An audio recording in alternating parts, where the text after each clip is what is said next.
नमस्कार दोस्तों, आज हम चर्चा करेंगे इटली के बारे में क्या क्या बाधाएं थी। हमने अभी तक चर्चा किया नेपोलियन का क्या योगदान था, फिर उसके बाद चर्चा किया वियना कांग्रेस के कारण इटली के जो एकीकरण के नेपोलियन की जो व्यवस्था थी उनके तरफ अग्रसर हो रहा था, उनको क्या झटका लगा। तो आज हम चर्चा करेंगे इटली के मार्ग में क्या क्या बाधाएं थी।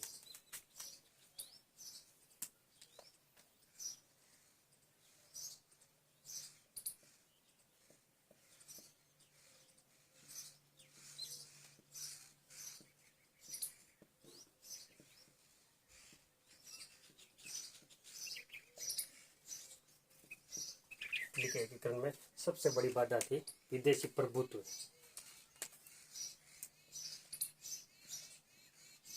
जैसे कि अपने जो वियना कांग्रेस पर चर्चा किया था उसमें पता चला हमको कि इटली को वियना कांग्रेस के निर्णय लिए गए तो बहुत ही हानिकारक साबित हुए। उसमें विदेशी प्रभुत्व कहाँ पे कौन कौन सा था, देखें लोम्बार्डी और वेनेशिया, इसमें था ऑस्ट्रिया का प्रभुत्व।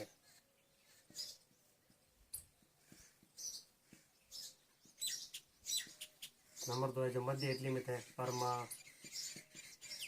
मोडेना और टस्कनी। इस पे था ऑस्ट्रिया समर्थित हैप्स वर्गीय वंश का।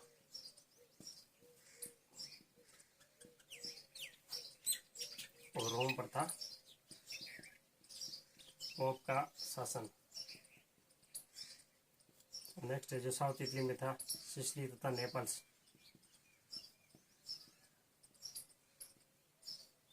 इस पर निर्णय से बुर्बन वंश को स्थापित किया गया। तो इस प्रकार पूरा विदेशी प्रभुत्व था। ऑलरेडी हमें पता है कि ऑस्ट्रिया का प्रभुत्व जो कि प्रधानमंत्री था मेटरनिख, जो कि प्रतिक्रियावादी व्यक्ति था, और राष्ट्रवाद जो लोकतंत्र है, उदारवाद है, जो क्रांतिकारी भावना है, उनका सख्त खिलाफ था।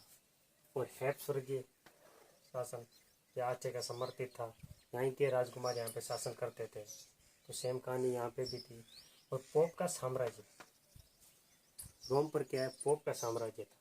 तो पोप यूरोपीय कंट्रीज का समर्थन प्राप्त था पोप को। यदि इटली के एकीकरण के मार्ग में कोई कदम उठाया जाए और रोम पर आक्रमण किया जाए तो पूरा यूरोप उसके खिलाफ हो जाएगा, और वो इटली के एकीकरण में सबसे बड़ी बाधा थी। और सिसिली तथा नेपल्स पे बुर्बन वंश का शासन था। सेकंड नंबर है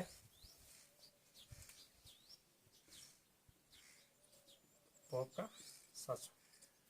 जैसा कि मैंने अभी जिक्र किया कि पोप का शासन किस प्रकार था, क्योंकि यहाँ पे कैथोलिक पोप था, क्योंकि फ्रांस का सबसे बड़ा सपोर्टर था फ्रांस उसका। तो इस कारण इटली के एकीकरण में ये भी एक बहुत बड़ी बाधा थी, जिसके कारण काफी समय तक, हालांकि रोम सबसे बाद में इटली में मिलाया गया इसी कारण से। तीन है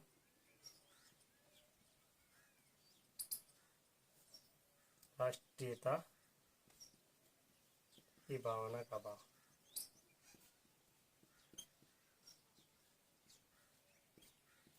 मेटरनिख जैसा कि हमने भी जिक्र किया कि प्रतिक्रियावादी नेता था, उसने प्रेस पे प्रतिबंध लगा दिया।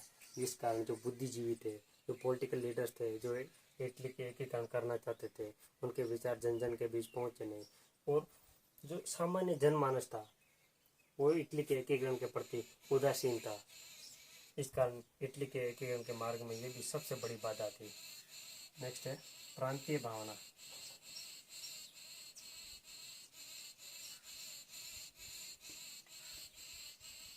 मेटरनिख कहता था, हम इसी मेटरनिख के जो एक कथन है उसी से समझे कि मेटरनिख ये कहता था कि इटली का एक प्रांत दूसरे प्रांत के विरुद्ध है, एक नगर दूसरे नगर के विरुद्ध है, एक गांव दूसरे गांव के विरुद्ध है, तथा यहाँ तक कि एक पड़ोसी दूसरे पड़ोसी के विरुद्ध है। तो कितनी प्रांतीय भावना थी, तो एक दूसरे के खिलाफ थे, एक पड़ोसी दूसरे पड़ोसी के। तो राष्ट्रीयता की भावना वहाँ पे विकसित करना कितना एक कठिन काम था। तो इस प्रकार जो प्रांतीय भावना थी वो भी इटली के मार्ग में बहुत बड़ी बाधा थी। नेक्स्ट है सुदृढ़ राजनीतिक दल का भाव।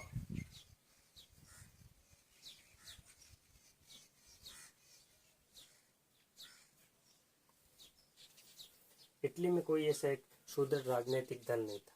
यदि हम आगे पढ़ेंगे तो हम देखेंगे कोई भी ऐसा दल नहीं था जिसके झंडे के नीचे इटली वासियों को संगठित करके इकट्ठा करके इटली के एकीकरण के मार्ग में ये सशक्त विद्रोह या सशक्त कोई कदम उठाया जाए। तो इस प्रकार सुदृढ़ राजनीतिक दल नहीं था। हालांकि मेजिनी ने 1931 में युवा इटली का संस्था का गठन किया था, लेकिन इसमें क्या था कि 40 साल के नीचे वाले जो युवा थे वो इसकी सदस्यता प्राप्त करेंगे। और दूसरा, मेजिनी का जो उद्देश्य था इटली में गणतंत्र की स्थापना, तो कुछ लोगों का अलग विचारधारा थी, कुछ लोगों की अलग विचारधारा थी, तो इसके खिलाफ भी कुछ जनता थी। पूरी लोकमत इसको मिला नहीं। और नेक्स्ट है सुनिश्चित योजना का अभाव। ये इटली के मार्ग में और भी बड़ी बाधा थी। यहाँ पे जो मेजिनी थे, तो मेजिनी और गैरिबाल्डी था, वो इटली में राजतंत्र की स्थापना करना चाहते थे। तो इस प्रकार इनके साथ भी जनता का कुछ भाग था। और कुछ जैसे ये थे सार्डिनिया और पीडमांड,